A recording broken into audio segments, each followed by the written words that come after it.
You ever need your code to just do something before it even thinks about it? Sounds a little reckless, right? Well, in the world of Java, that's not just possible, sometimes it's exactly what you need. Today, we're going to dive into the do while loop. It's got this whole act first, ask later vibe. Ready? Let's get into it. So let's really think about that for a second. Running code before you even check the rules, it feels kind of backwards, doesn't it? But believe it or not, that's the secret sauce behind the power of the do while loop. Okay, but before we jump into our main topic, we gotta talk about its older, more well-known sibling, the standard while loop. The best way to think about this one, it's like a super strict bouncer at a club. It checks your ID before you even get a foot in the door. So how does this bouncer work? It's pretty simple, really. You've got the keyword while, then some condition inside parentheses, and then your block of code. The rule is super straightforward. If the condition is true, you're in, the code runs. If it's false, nope, the door stays shut. The logic flows just like you'd expect. First, it checks the condition. If that check passes, it runs the code inside the block. Then, and this is the loop part, it goes right back to the top to check the condition again. The most important thing to remember here is that the check always happens first.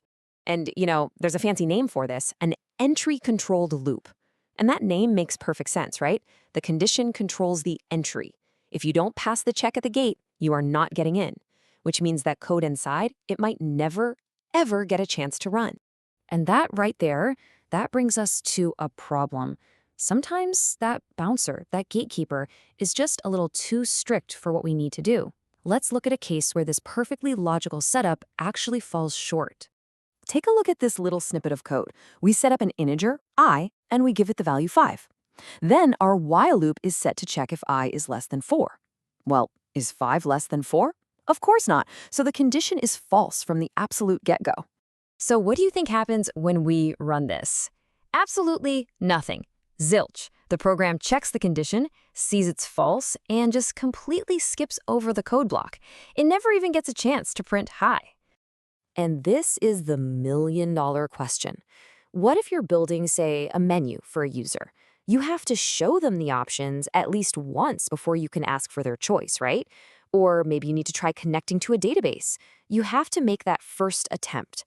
A standard while loop just can't guarantee that'll happen. And this is where our star of the show, the do while loop, makes its grand entrance. It's built to solve this exact problem, and it does it by flipping the whole logic on its head. Now check out the syntax here because it's a little different. It starts with the keyword do, then you have your code block. The while and the condition don't show up until the very end, followed by a semicolon. And please, please don't forget that semicolon. It's one of the most common mistakes people make. And this just shows you the difference perfectly. What's step 1?